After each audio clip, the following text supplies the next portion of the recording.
Connie Stolo. I'm the chairman of the Education Committee for the Winchester Seniors Association, and we bring in 2 programs every month. Today is going to be a real treat for you.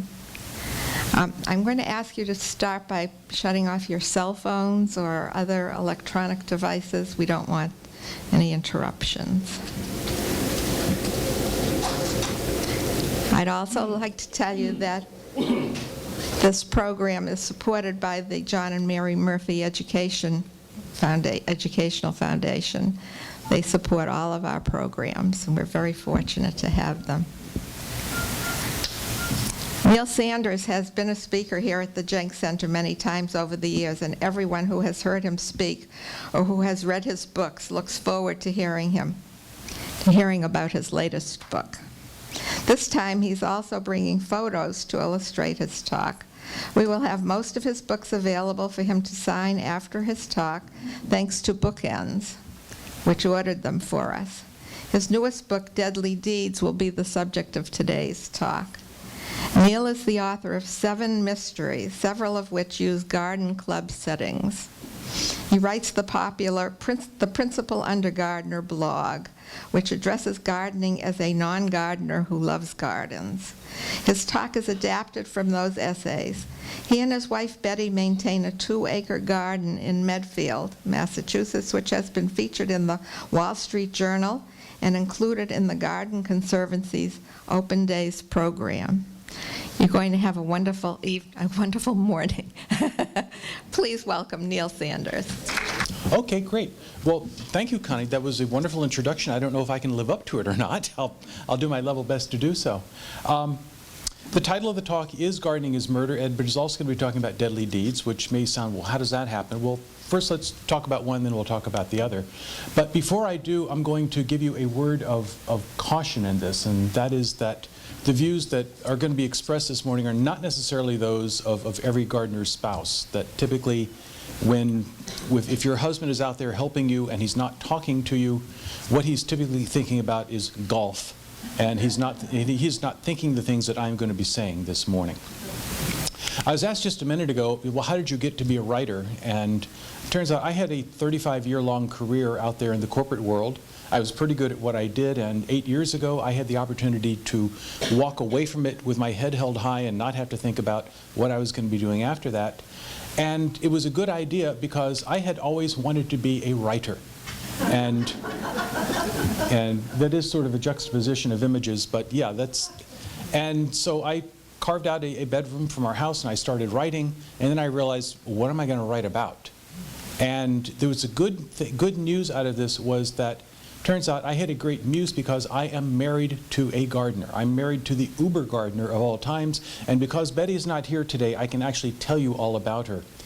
She is a lifetime master gardener. She is a well-known and respected horticulturalist. She is one of the best garden club speakers out there on the circuit. She is the first vice president of the State Garden Club Federation of Massachusetts, and if she doesn't kill anyone in the next year and a half, she'll become president in June 2015.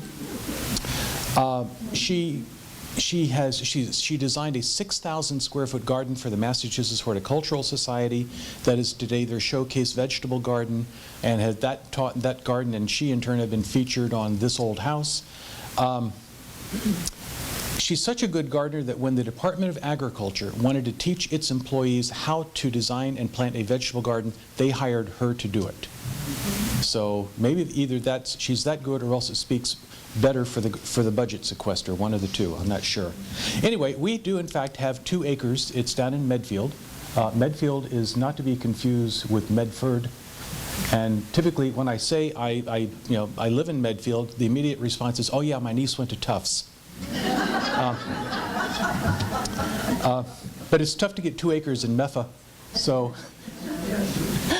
this is our property. It is lush with gardens, and it requires a great deal of work in it. And I have a very specific role in this garden, and it is that I dig the holes and I move the rocks. Betty is the garden designer. She is the person who takes credit for the garden. That's what I do within the garden. But we have in fact traveled the world looking at gardens, and of course there's no finer place to find gardens than in England. If you haven't been there, put it on your bucket list, because boy is it absolutely wonderful. Now while she's going there and she's studying the latest cultivars and such, what I'm doing is I'm going, from my business experience, I'm going and I'm looking at the garden hierarchy. And at the very top of that hierarchy there is always the head gardener. This gentleman happens to be at Hidcote Manor out in the Cotswolds, and he is Oxford by way of Eton. He speaks in this dulcet baritone voice. You will buy anything that he has to sell simply because he is so darn charming. But he doesn't do the gardening work. Instead, what he has a group of undergardeners. And these are the people who on the estates actually go out, they dig the holes and they move the rocks. And typically, though, there is one among them, a person who has been on the estate all of his life, and he is the one person whom the head gardener will actually listen to. He will go to Old Ned, his name is always Old Ned, and he will say, "Old Ned, we're thinking about grubbing up the hedgerows in the south 40 hectares. What do you think about that?" And Old Ned will stroke his beard, he always has a beard, and he will say, "Well, sir, it's a very good idea, but if you remember back in '56, during the great storms, when our neighbors' estates were washed down into the next county, it was the hedgerows that protected us, and so the hedgerows stay." I say, "Who is this guy? What is it that he does? I mean, what is his title? Because that's the person I want to be." He is the principal undergardener, and so I felt so strongly about it that I went out and I got shirts made for myself so that I too could be a principal undergardener, and that's the name of the blog that I write. So I am the principal undergardener. It doesn't mean that my job has changed. It has not changed one iota. But what it has done is given me an opportunity to get some good ideas about gardeners and gardening, and maybe some thoughts about how people garden. And it's also given me some great ideas for books. So let me first start with some of the thoughts about gardening. Let me talk about one which I call the rule of three. The rule of three can be boiled down to just simply this, that in a garden, the introduction of any one new plant into the garden requires the digging of a minimum of 3 holes. Let me give you an illustration, and I absolutely guarantee and promise you that everything I'm going to tell you this morning is true. It has all happened to me in my garden. I'm not making any of it up.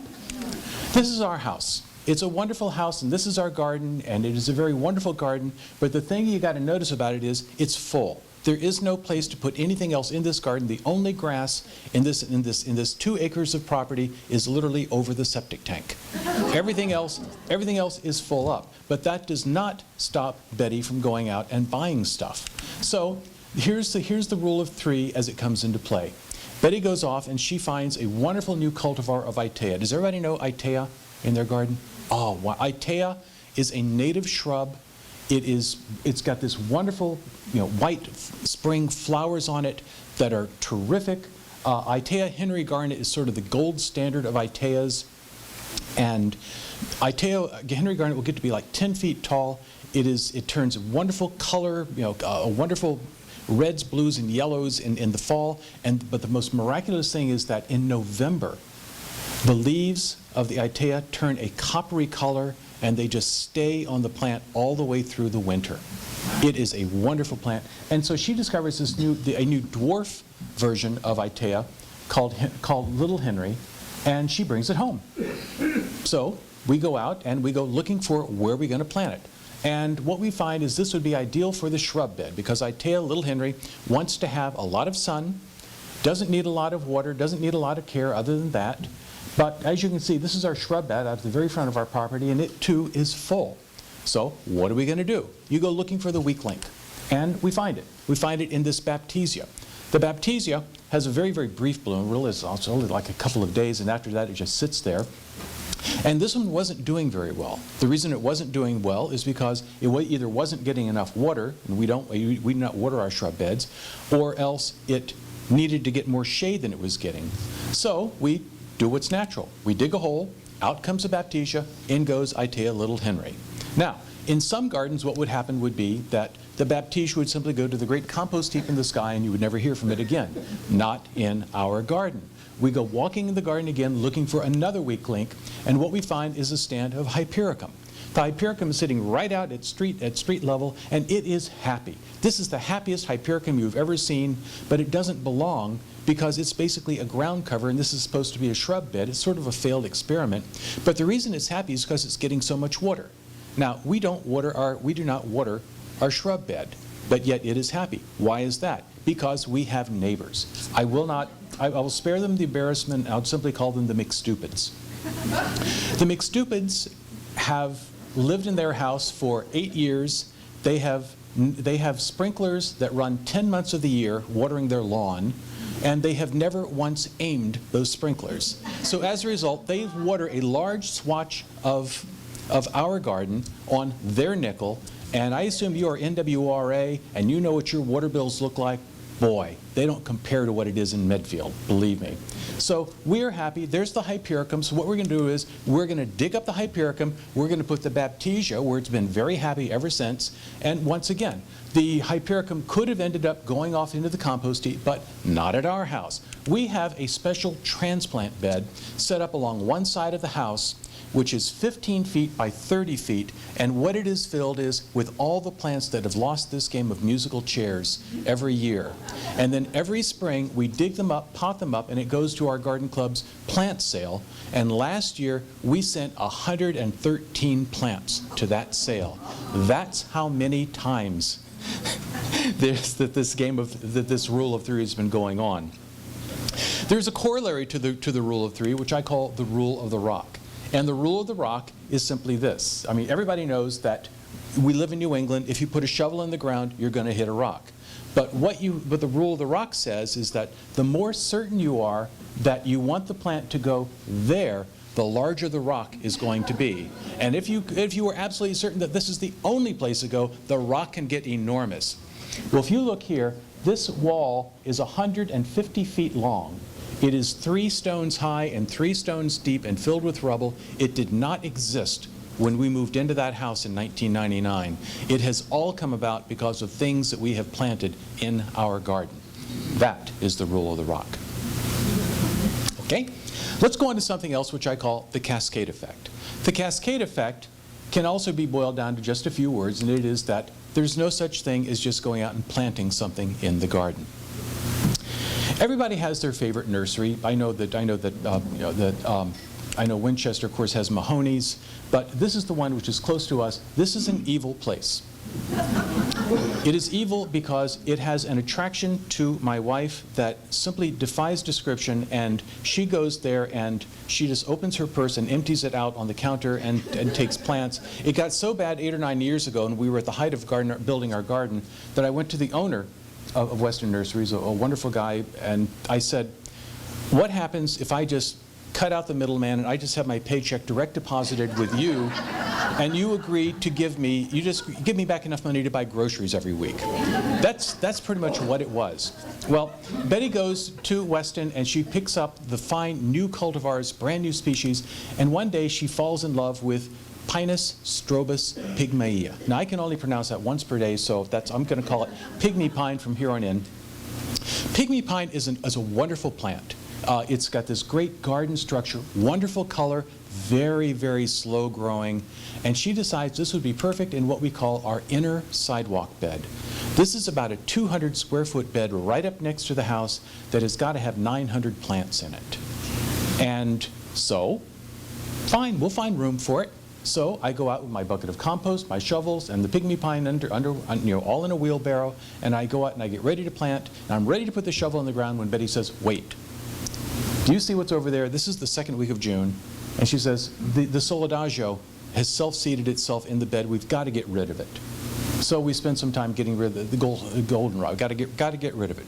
We get that out of the garden. It takes 15, 20 minutes. Everything's fine. We're ready to plant. No, we're not. Because it turns out that the peonies have passed, and now you're left with sort of just the peony head sitting on top, sitting up above the leaves, and that doesn't look very attractive, so we have to spend some more time cutting down the peonies down to getting rid of the stalks so that all we've got rest of the leaves. Finally, we're ready to plant. No, we're not. Because We have allium in this garden, and allium is beautiful when it's in bloom, and it also continues to look good after it's bloom because it's great for your garden structure. The dried allium umbels are terrific until the rain or the wind have broken them over, and then they just sit there like this. So we've got to cut down all the broken allium umbrels. Great, now we're ready to plant. No, we're not, because the iris have also passed, and there's nothing uglier on the face of this earth than a bearded iris because it's just got this great glump up on top of it, and it looks awful. And I don't even think iris looks that good after it's bloomed anyway, so we're cutting all that back down so we can do all that. Fine, we're ready to bloom. We're ready to plant. No, we're not, because the columbine has also now finished its bloom, and now the seed heads on it are starting to dry out, and if you allow those seed heads to pop open and the columbine seed to self-seed itself, you're going to be up to your waist in columbine in no time at all. So we have to take care of that. And as soon as we've taken care of that, what we discover is that also the salvia, which has already finished its early bloom, and you can keep it blooming if you just keep cutting it back to that growth note on it. Got to take care of that too, so we spend more time taking care of that. Then, of course, the rule of 3 comes into play. There's a geranium that's sitting right where we're going to be planting the pygmy pine, so we've got to move that. And right next to the geranium is a Stokes aster, which was going to be encroaching into the area, so we have to find a new home for that as well. Then, and only then, are we able to plant the pygmy pine. And there it is. That is the pygmy pine in its new home. And in order to put in one plant, this is all we had to do. 3 hours worth of work to plant one plant. I have a question for you. How many of you go to the internet whenever you're looking for gardening advice? A couple of people. Well, my word to you is be very, very wary. And the reason is that on the internet, the exotic bad advice pushes down the good advice because Google does their rankings based on popularity, not on necessarily what is right and what is true. Let me give you a real specific example. Does anybody remember last June when it would not stop raining? Last June, it rained every day of the month. Logan Airport got 14 3/4 inches, and I checked yesterday, Winchester got 18 inches of rain. It rained an awful lot. And because June was a banner month for rain, July was a banner month for slugs. Oh, I hear, no, I don't like, no. Arians distinctus. Let me give you some fascinating slug facts. First, slugs are hermaphrodites. Slugs do not go to singles bars. Any two slugs can get together and then play rock, scissors, paper for the right to lay a couple hundred eggs in your hostas. Second, slug eggs will persist in your soil for years. If you had slugs last year, just because it went away in the fall, doesn't mean the slug eggs aren't there. You got to get rid of them. You got to take about the top 1/4 inch of the soil. That's where the eggs persist.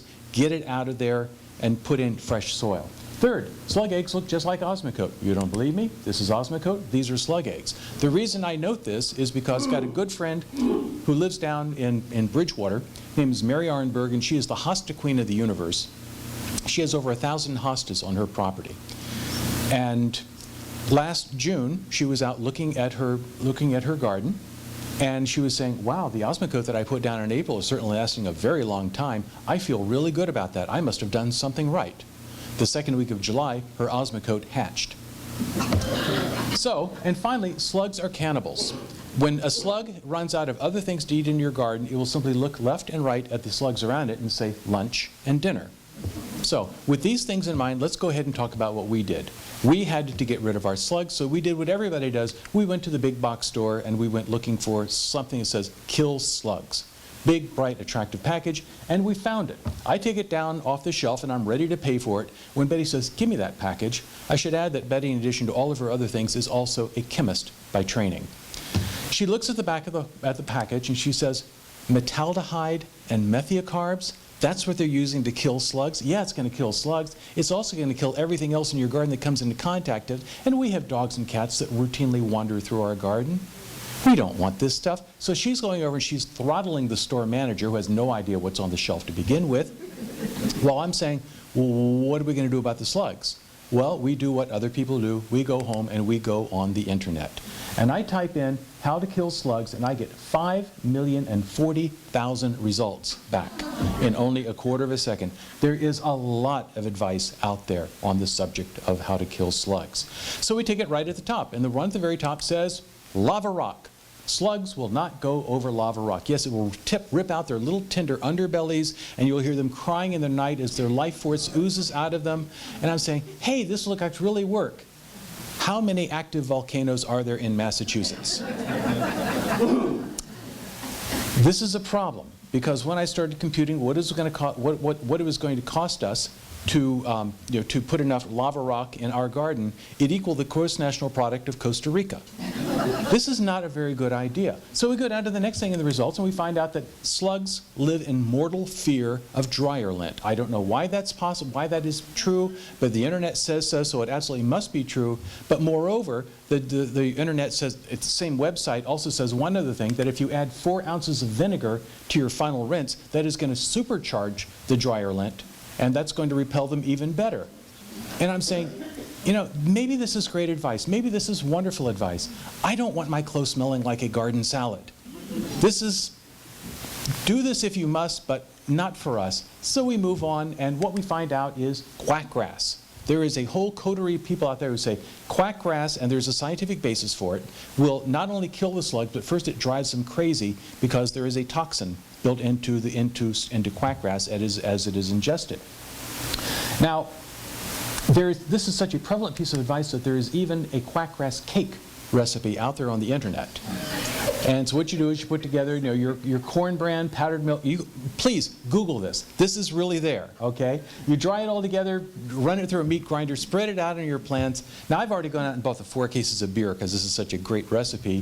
When once again, Betty says, we've been corporate gypsies for much of our life. She says, you remember when we lived in Virginia? I say, well, yeah, I remember living in Virginia. We were there for 8 years. She says, do you remember that stuff that we couldn't get out of our garden? Quackgrass, one of the most invasive plants on the face of the earth, but there are people out there promoting it because it is a cure for the slugs in your garden. Thank you, but no thank you. So, we move on, and what we discover is Rhode Island Reds. For Rhode Island Reds, the slugs in your garden is like Sunday brunch at Cafe Fleury. It is absolutely the best thing in the world for them.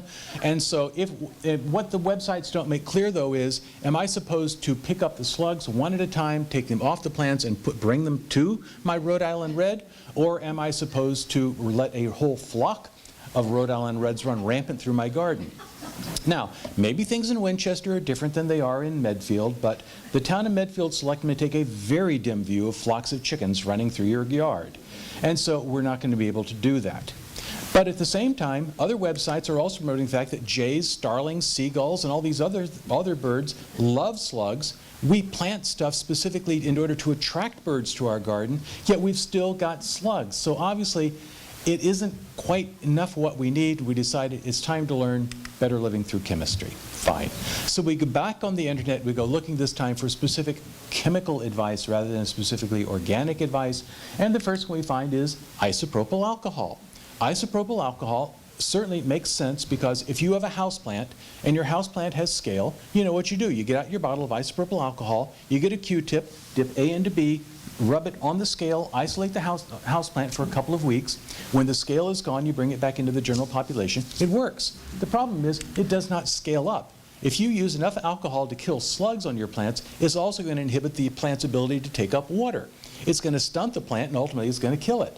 This is not good advice.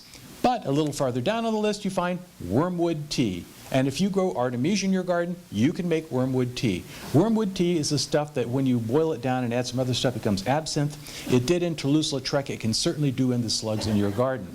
But here's the problem. It is also a serious narcotic that once again will kill or sicken any animal that comes into contact with it. Not a good idea. Other people out there say ammonia is the solution. And yeah, ammonia and salt will certainly do a great job of killing slugs. And it will kill your plants just as fast as it kills them. Who is coming up with this advice? Finally, we hit upon quassia. Quassia is a native Ecuadorian plant. There are quassia trees on every street corner in Quito. It's a wonderful plant, and it is so effective at dissuading slugs that in the Spanish dialect that is spoken in Ecuador, there is no word for slugs. I mean, this stuff apparently is extremely effective, so I'm saying, hey, we finally got our solution. Until I start reading the fine print and I discover that quassia extract is $400 an ounce. This announcement has been brought to you by the quassia manufacturers of Ecuador.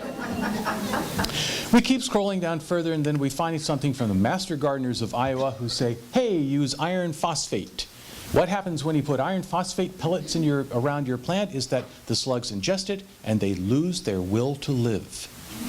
Yes, they stop eating, they start reading bad French poetry, they go off into a corner, they curl up and they die. And then what's more is, remember slugs being cannibals? Slug number 2, seeing slug number 1 over there, reciting Baudelaire or something, goes over to the one, ingests it, and then it too wants to go out and rinse Jules and Jim. So, okay, what's the downside? What happens when it breaks down? Sure, now this is the problem. It's going to break down in iron and phosphorus. Well, iron is good for the leaves, and phosphorus is good for the roots. What's the downside? There isn't one. It's great advice. It's boring. Look at where is the exploding slug on this package?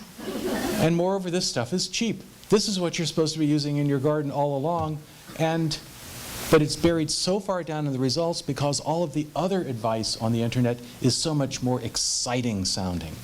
That is the problem with internet gardening advice. Let me move on and talk to you about the problem with wildlife. And the problem with wildlife is that they never see those Walt Disney movies that you and I see. They don't know how they're supposed to behave. A real-life example. Does anybody in this room compost stuff? Oh, thank you. You're a wonderful crowd. We believe greatly in composting. We have a 5-bin composting system across the back of our property that we put all of our lawn debris into. But for the stuff that comes out of our kitchen, we have this thing called the Earth Machine. The Earth Machine is a great little 55-gallon tub. You put the kitchen scraps in the top except for the meat, fat, and bones. You throw in some leaves. You throw in a shovelful of garden soil, sort of like a starter yeast. And then you just keep adding to it, and 13 weeks later you start taking compost out the bottom, black gold. Absolutely wonderful stuff. The state subsidizes the sale of them, and any 501c3 organization can actually get an imprimatur from the state to buy them and sell them for about $40 a piece to anyone in the town. And we did this. We got the Medfield Garden Club involved in it. Actually, we got involved with it, with the name of the Medfield Garden Club. And out of our driveway, we sold over 700 composters in a town of 10,000. We turned Medfield into the Saudi Arabia of compost. We even got the Massachusetts Horticultural Society involved in it. They in turn also sold hundreds of composters out at Elm Bank. Everything is going terrifically well. We've got the schools involved in it. And the wonderful thing about having the schools involved in it is that the second graders go out and they plant a garden in the spring.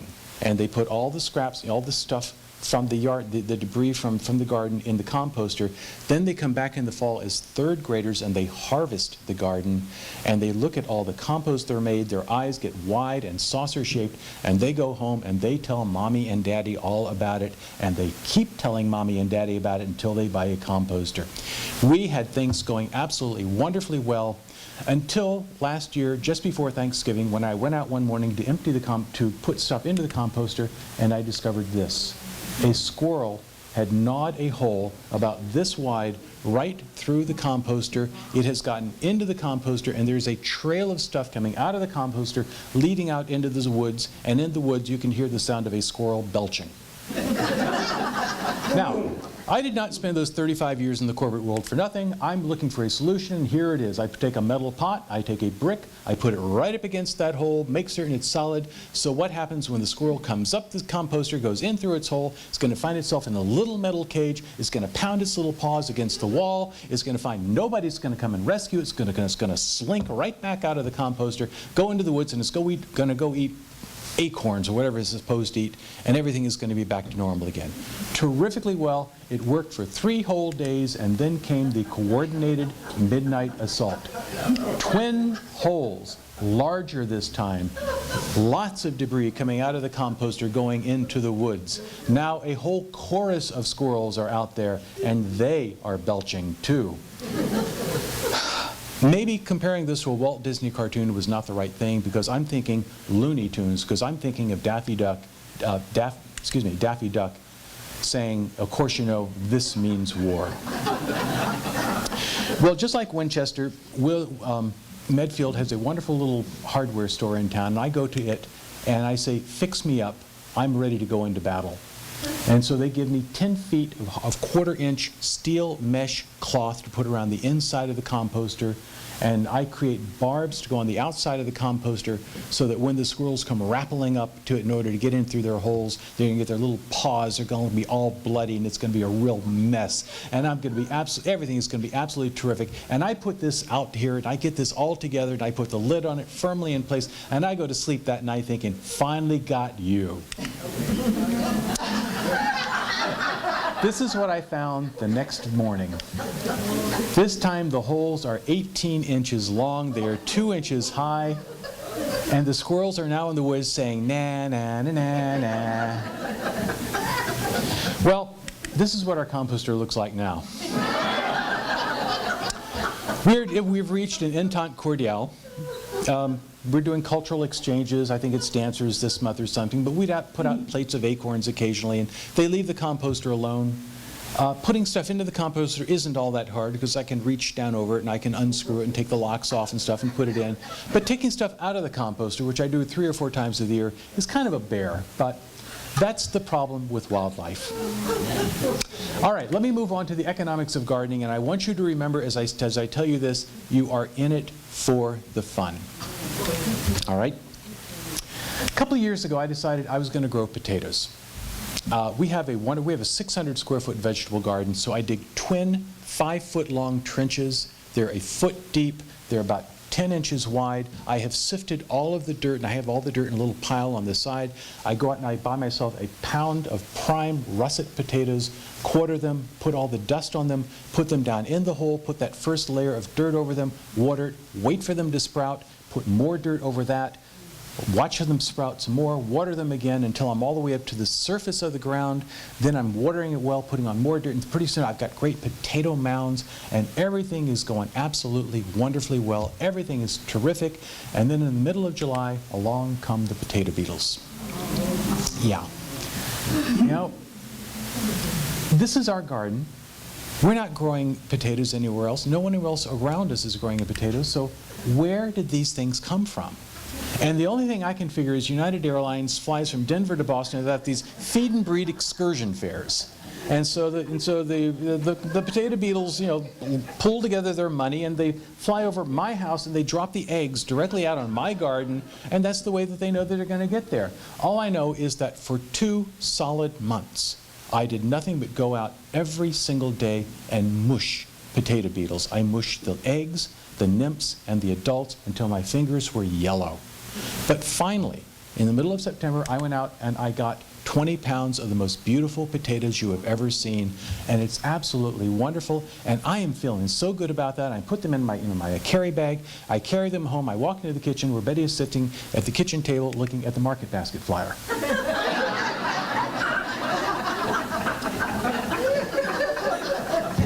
Now,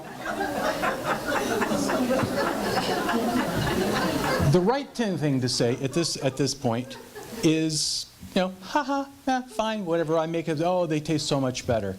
Now, that's not me. 35 years in the business world, I had to do a spreadsheet. 20 minutes per day on potato beetle duty. I did that for 60 days. That's 1,200 man-minutes. That's 20 man-hours. What did I do for $3.98? I forgot the cost of the seed potatoes. It isn't what I did for $3.98. It's what I did for $2.73. My labor is worth 13.6 cents per hour. I have not planted potatoes since. There are wonderful things you can plant in a vegetable garden that offer you a fabulous return on them. Potatoes are not one of them. But sometimes you don't think about the cost of things as you're doing them. For example, I've removed a stump or two in my time. This is our house. The house was built in 1995. We moved into it in 1999. And when we moved into it, that river birch in front of it was that high. Something obviously was going on there, and the thing that was going on is that's our septic tank. The builder may have known how to build a great house, but he was not aware of the fact that river birches do not require gurgling, clear mountain streams for a water source. They'll take anything they can get. And so, on a cold February morning, I went out and I felled all 5 clumps of that river birch, took them right down across the driveway, cut them up into fireplace lengths, split them, stacked them, and we're all set, and all we got left is a stump. Now, call in a stump grinding service. Stump grinder quotes me a price to go ahead and take the thing out. Going to put the stump grinder in there and zip, get rid of it in a couple of hours. And quotes me a price. I say, fine, ready to go. My wife says, well, wait a second. This is the same inner sidewalk bed. We've got all those 900 plants. And she says, well, what's going to happen to those plants? Guy says, we put the stump grinder right on top of the stump. It grinds everything in sight. Anything within 5 feet of the center of that is going to be gone. So she says, no, we're not. So I say, hey, I got a great solution. Why don't we just put a sundial on top of the thing and, declare victory and move on? Says, no, we're not. We are going to dig out that stump, which is her way of saying, you are going to dig out that stump. And so 6 weeks later, I had gone out every day when the weather was nice. I had gone out with chainsaws, axes, awls, hatchets, anything else I could find. But I finally dug down 4 feet, got down underneath the stump, put just exactly around enough to get rid of all of the roots around it, including the one this big that was headed for the septic tank. And that's something like that, that's priceless. You can't possibly get away with it. Nothing else doesn't beat it. It's well worth it. Let me close with what I call the garden bench conundrum. We have beautiful garden benches around our property. Does anybody else here have garden benches? Hope so. They're wonderful things to have. Ours have great views of the gardens around our property. We have one out in back, this one right here, which serves no other purpose and it has a great view of a pond out behind our house. They're absolutely wonderful. But there's this problem, and the problem is that I never sat in any of those benches this past year. I never sat in them last year or any other year, and the reason is I never had time. Now, I'm thinking, okay, it's just me. Well, got a good friend down on Cape Cod. His name is Paul Miskovsky. He is the Gunzelmacher landscaper to the stars, and if you have $1 million to spend on a landscape, he is your go-to guy. Go down to see him on a Saturday. He has a house which actually he has built a 90-foot waterfall behind it. That's the sort of landscaper he is. And on either side of the waterfall, down it, he has built these rustic little seating areas where you can go up and you can enjoy the view and you can enjoy dinner. So we're at his house on a Saturday afternoon and saying, Paul, how do you decide which one of those you're going to sit at tonight to have dinner? He looks at me like I've got lobsters coming out of my ears. He says, Neil, I've been driving a Bobcat since 6:30 this morning. You think I want to come home and think about which one of these I'm going to sit in? What I want is I want the coldest, tallest beer I can get, and I want a Red Sox game. So it isn't just me. I'm not alone in all of this. So then that begs the question, what are those benches for? Are they just there as visual destination point? Is that what this is all about? I hope not. Are they for that tantalizing someday? Are they for the enjoyment of other people?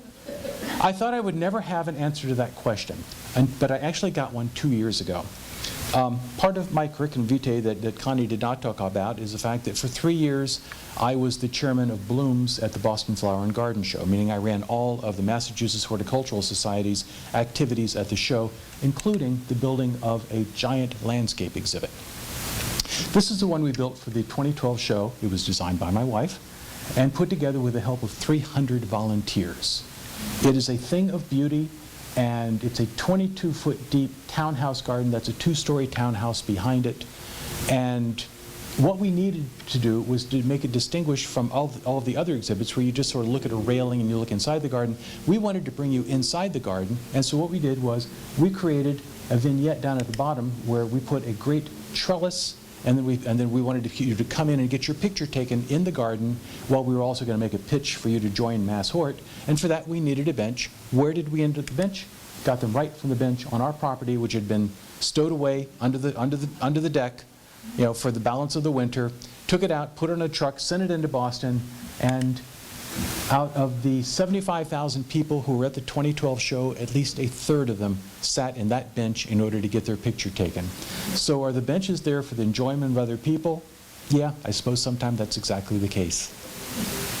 Let me shift gears, if I may, and I'd like to talk to you about the fact that gardening is a mystery, and for that I'd like to do tell you about the anatomy of a sequel. And you're going to have to bear with me before. This is a presentation that I put together just for the Jenks Center, so if I'm a little rough over the next couple of minutes, please bear with me and forgive me. I wrote The Garden Club Gang in 2010. It was a story about 4 women of a certain age who each, for their own very good reason, has anybody in the room read the book? Yeah, a couple of people have, thank you. They choose to break the law, and they do something they would never do under any normal circumstances. And while I don't want to give away anything that you're not going to learn on page 1, they rob a New England fair of its daily gate. And so the question isn't who done it, but rather are they going to get away with it? And since you already know about the robbery and it's committed by page 70, they got a lot. They're just going to go through a lot in order to get through this story. Well, it was a fun book to write, and it struck a respondent chord with a lot of readers. They related to my four protagonists. They liked their pluck, they liked their determination, and they found the conclusion very satisfying. But surprisingly, at least to me, less than a week after the book was published, I had my first query asking, well, what are the ladies going to do next? Well, at first, I laughed off the question because I had written a standalone book. I had no further plans for Alice, Jean, Eleanor, Paula. Besides, what were they going to do? They can't go off and rob another fair. And besides, I was already well into another manuscript, and everything seemed to be going pretty well with that. But in a matter of months, I had a chorus of readers who were all asking me, well, what's going to happen in the sequel to the Garden Club Gang? And so I did what human nature dictates. I started working on a sequel. Now, I thought about sending my ladies off to England, and where they could get into all sorts of mischief. I started writing an outline about one of them needing a heart transplant, and they weren't going to be able to pay for it, so they were going to have to go off and commit another robbery. Well, here's a secret about writers. They hear voices, and if it's good, it's their voices in their head. The characters come to life. They start telling you plot points. They start speaking their own dialogue. They help you write the story. My problem is that my characters were saying, get me out of this crummy story. How did you ever come up with such a lame idea? As a result, I stopped writing it. And whenever anybody asked me, well, how's the book coming? I'd say, oh, the Return of the Garden Club Gang is doing just fine. Well, 2 years have gone by. Occasionally, I go back to my own source material and I reread what it is that I've written before. And I was reading The Garden Club Gang, and I got down to the last couple of paragraphs of the book. And I'm saying, oh my gosh, the solution to this has been hiding right in front of me the whole time. I don't know if it's dark enough to see that, but the old type talks about the fact that Samantha, who is the insurance investigator who helps them out, says that she's now working on a case of suspected insurance fraud. There's this dealer up on the North Shore, and he's been torching cars and doing other things, and she's paid out a lot of money for this, and her problem is she doesn't have any evidence. If she could just get some people on the inside of the dealership who could poke around and could come up with the evidence, wouldn't that be terrific? And so I looked at that and I said, oh my gosh, this isn't about committing another robbery. What this is about an opportunity to do good deeds. It's an opportunity to atone for what it is they had done in the Garden Club Gang. And so I said, the ladies, they're not going to commit another crime. They're going to start helping people doing this. Well, as it turns out, at the same time, I was in fact shopping for a new car. And I apologize if anyone here is connected with the automotive industry, but I hate buying cars. I hate the tactics that dealers pull on you. And so I go into a dealership and I am completely, girded for it. And I bought a car, but by the time I had been through a couple of dealerships and had observed the people in them, I had created the Pokrovsky automotive empire. The patriarch of it is Smile and Al Pokrovsky. He is a real piece of work. He has this thin veneer that he's a philanthropist, but underneath he is a nasty piece of work. And on the left is his son, Al Jr., who is not very bright. So I had this as one segment of the story that I was going to tell, but I needed another one. I had another story that I wanted to tell out of this. One of the great things about garden clubs is that it brings together people and it bridges generations. There may be members in their 20s, there may be members in their 80s, and they all know one another and they have this shared love of gardening. Well, inevitably, members pass away, and in mid-February of last year, a member of the Medfield Garden Club died. I attended a memorial service for her. She was a wonderful lady. She'd been a long-time stalwart of the club. And somewhat surprisingly, the memorial service was held at the assisted living facility where she and her husband lived. And at that service, I had the opportunity not only to meet her children, who are all in their 60s, but her grandchildren, who are in their 30s. And I was thinking, when somebody who is very, very old passes away, that they leave behind not so much a group of children as they leave behind a group of adults. Well, the service also got me thinking about something that had happened in my life. I was the guardian for a very much beloved aunt, and for the last 10 years of her life, and I was charged with her care, and I looked into nursing homes and assisted living facilities. In the end, I gave her in-home care for the balance of her life, so she never had to leave the home that she had lived in all of her life. On the way home from that service, listening to the radio, and one of these ads comes on, for the save your assets from the nursing home. I usually turn them out, and I usually just change the station or something. But this time I'm listening to it, and I hear this, the nursing home wants your assets. And I'm listening to that, and I'm saying, oh my gosh, maybe there really is a really good plot here. And so the plot started to form in my head. What would happen if a 93-year-old member of a garden club passes away, suffers a heart attack, and what if a member of the garden club gang overhears a conversation during the memorial service among two men who were obviously not family members, but they're talking about that woman's finances? Who are they? Why do they know so much about them? And at the same time also, what if there's an adult granddaughter who cared very much about her grandmother and who knew that her grandmother wanted to move out of that assisted living facility? And what if she goes and talks to another member of the garden club gang and says, is there a way that you could help me? I said, that just might work. Well, Deadly Deeds opens 4 months after the events of the garden club gang. Al Pokrovsky, Jr., has gotten caught red-handed torching all those cars at his dealership. And he's gotten caught because Alice, Jean, Eleanor, and Paula went undercover and they documented what it was that he was doing. This is what happens on the very first page of the book. And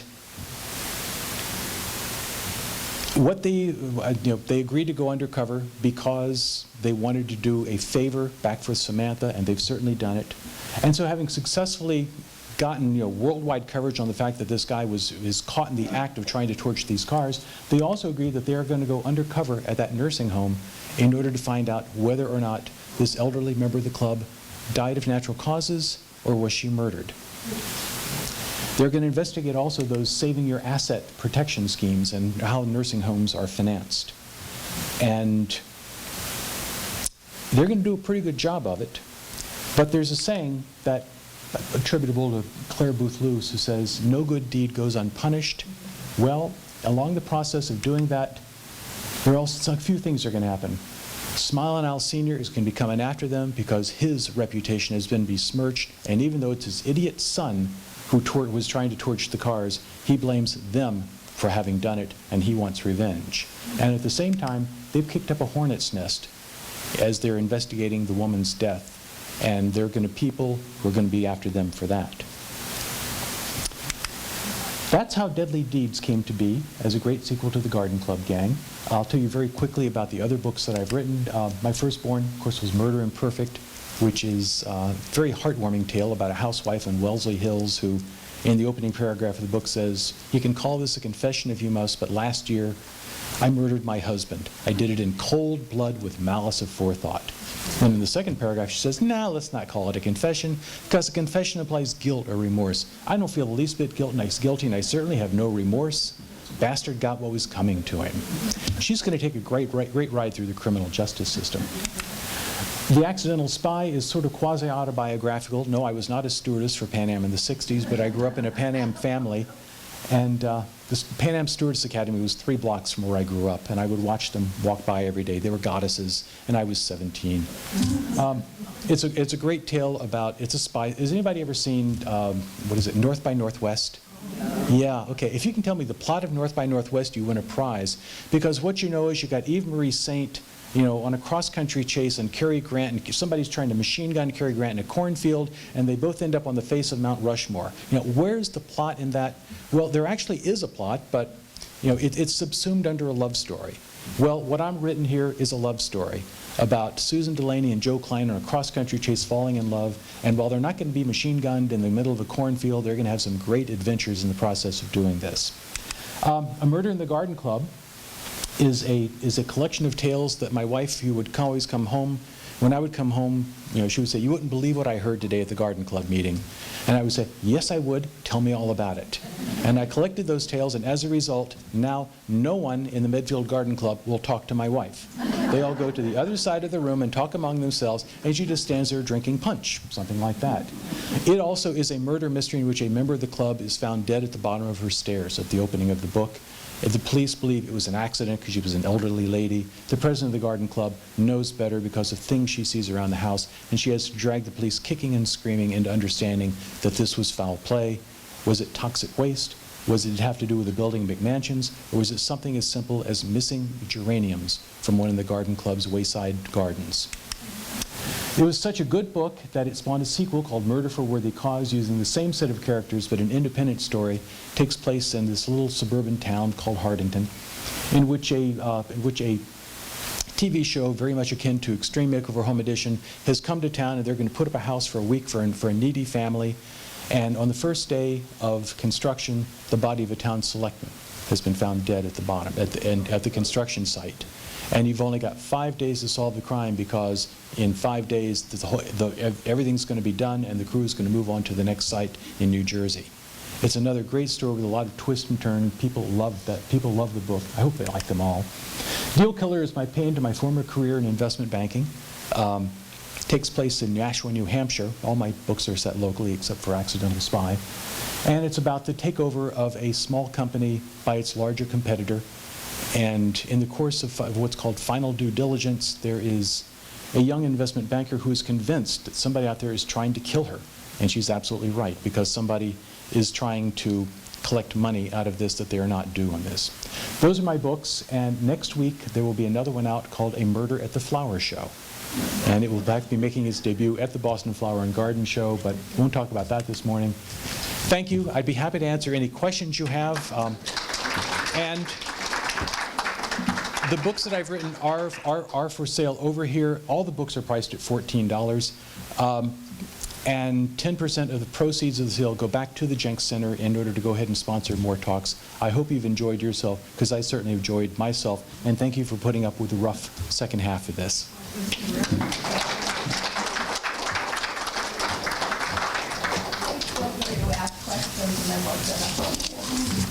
Yes, please. I use beer. Well, yeah, but are you going to keep replenishing your beer every day? Because the beer is effective for about 24 hours. And then it goes stale, and it doesn't attract the slugs anymore. Oh, no, I'm really in trouble.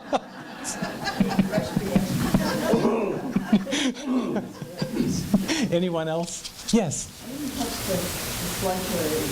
Oh, anything that contains iron phosphate. The best known of the ones that contain iron phosphate is Sluggo,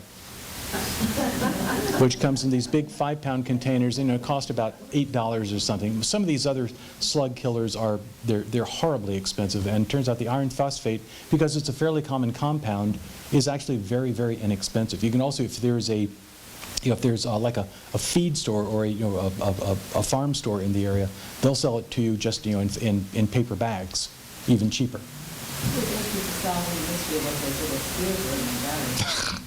Yeah, they're slug eggs. What you do is when you see them, you pop them, and that kills the slug egg inside of it. Yes.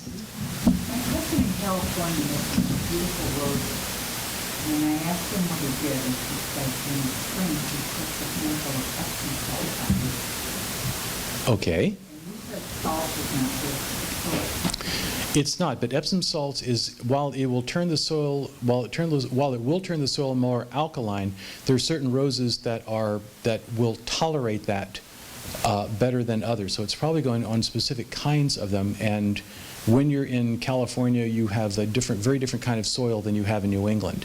Typically in New England, you don't want to use lime on roses, because that's going to sweeten the soil too much. And roses want a very kind of a neutral pH. I don't know if that's too much information, but rose food is probably the best thing you can give roses. So what causes the leaves to drop off in this season? Typically, that is either going to be overwatering or underwatering. There are also It's hard to grow roses in New England. This is not a great climate for them. Although, the knockout roses seem to have been bred almost specifically for New England climates. They just keep blooming continuously, and while they have very little fragrance, if what you're in is primarily for the, if you're primarily looking for the color of it, that's sort of a go-to rose these days. Yes. What do you do to the bunnies who like to eat your little bunnies? Shoot them.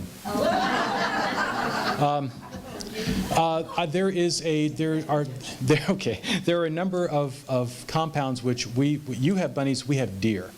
We back up to 500 acres of conservation land, and there is a number of products out there which, any of the ones which have essentially putrefied eggs and garlic as their base, and typically will also contain a wintergreen oil. They go by a number of things. There is Deer Off, Liquid Fence, Bobex. They will all work on both deer and rabbits. And when you first put it down, your garden smells, you spray it on. And when you first put it on, your garden smells as though the entire third grade of the local elementary came over and they all threw up on your lawn. But it dries after 3 or 4 hours, and you don't smell it, but the deer and rabbits do. And we have, as you saw, some very extensive gardens. And we have lots of things that are like, some of them have, where the Latin name for it is deer candy. And we put this stuff on, and it actually works. It'll work for during the spring. You have to apply it about every 3 weeks because everything is growing so quickly.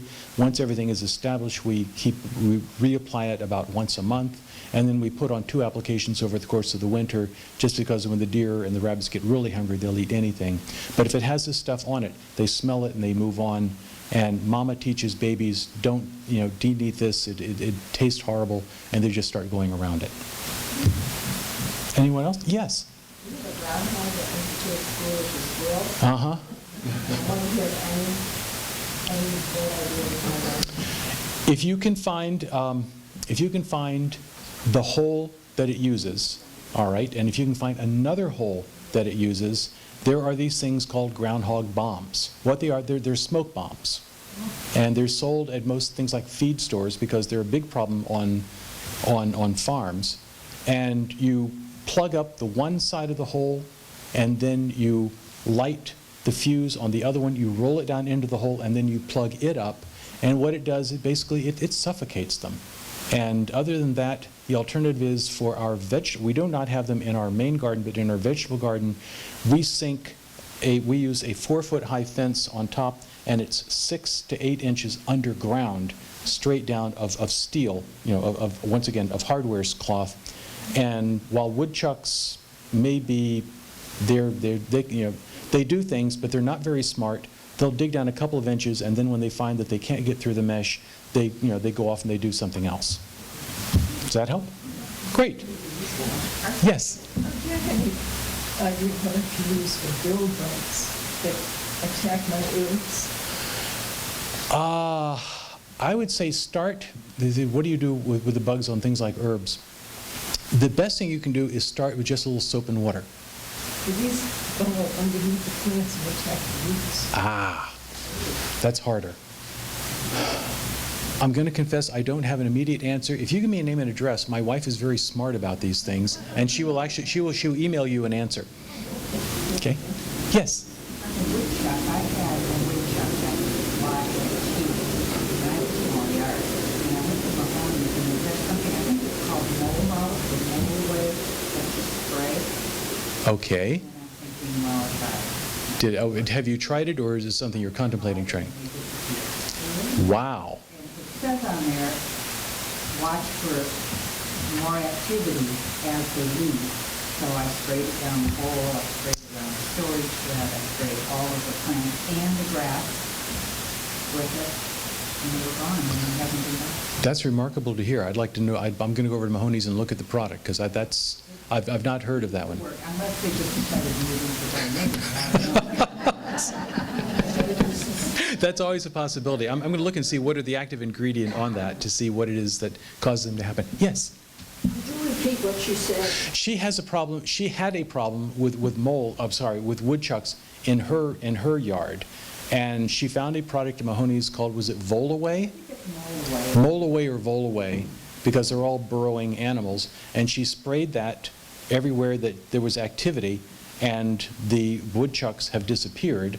And while they haven't returned, she's keeping a watch eye for it. And I said, I'm going to go take a look at this product because I'd like to see what are the active ingredients in it.